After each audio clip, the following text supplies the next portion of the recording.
Te ika whenua. E hura taku kite I te kite rūru. He kite tūhira tonu taku kite. Rūru rawa mai, ka rūru mai.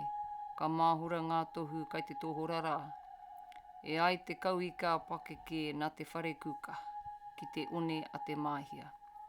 Peke mai anō a pauriki ki te kohikohi I te roi a tinirau. Hei roi I tēnei taha kai pau I te whānoko nei a maru ātua. Pairi taku poho e. Te ika whenua, the Māori of the Wales on the Mahi Peninsula. My basket is not closed, wide open is my basket, but when it is filled, it will be drawn together. The signs are scattered abroad on the wide oceans, and a school of whales from Te Whare Kuka is on the sands of Te Mahia. Higher again leaps Pauriki, O haul in the lashings of Tiniro.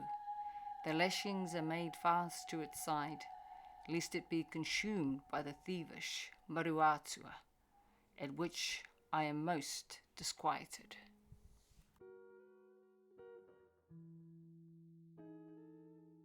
Our next part of our journey that so important to us, when I told you previously that the Kaiwaito was part of the seabed.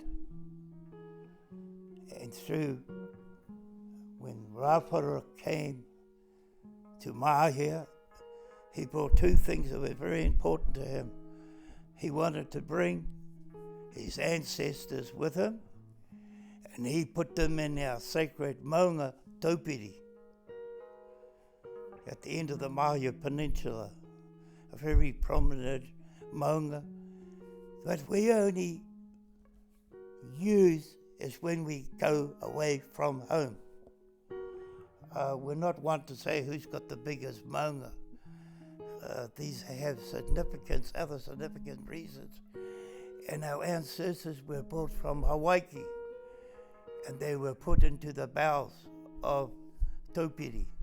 And between taupiri and Hawaii, Unuku was formed, and then the ancestors could travel to and fro any time they wanted to come and visit their relations. And it always showed their way home, back to Hawaii.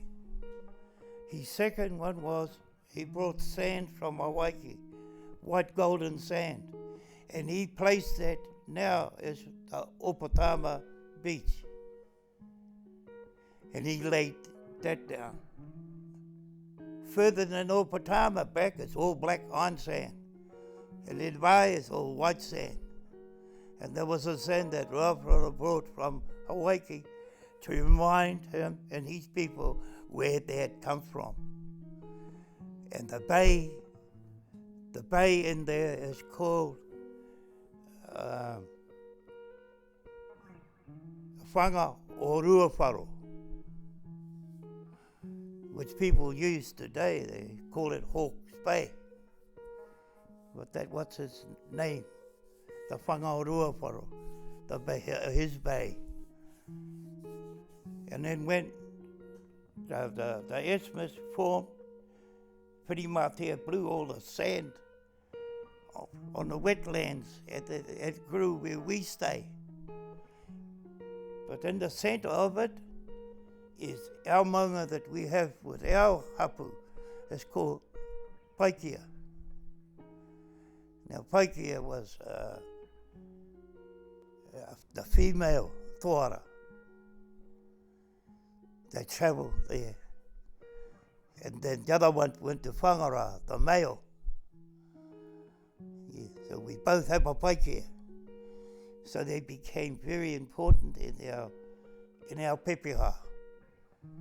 And those of the chieftain lines were all buried, even today, on Paikea, our maunga. It's only small, but it's very important, because going through there, it's only about a quarter of a kilometre between the two beaches that separates Hawke's Bay from Poverty Bay. And in the middle stands this maunga, Paikea. And Yeah, a lot of our chiefs, even from modern times, are buried up there. And it belongs to all those whānau in Mahia. There are many. We're surrounded by many a maunga from Kaiwaito. I can look at 5 from my house. And we stay on the seabed of the Kaiwaito. And below the Kaiwaito, we have Te Ara or Paikea. It's the pathway of the whale. And I've dealt with a lot of stories that I make up or read from the past, why they keep being stranded there. When those whales are born, millions of miles away, in their brain, it's still, Kaiwaito is still part of the ocean. Hence they still want to travel through there. And because it's only a metre above sea level, when the whales come up to the surface, they get the sound waves and it connects the other side of it, which is only a very short distance, and they still think it's open. Hence a lot of them get stranded there, the tōara. And Ruawhara knew that because on his arrival, he prayed to the gods that to feed his whānau at the time, because there were no animals, and the biggest thing was the whale to feed his people.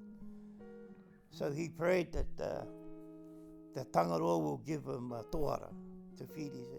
In the morning they came and there was a whale there to share amongst all the tribes in Mahia, because it was a lot of kai for them.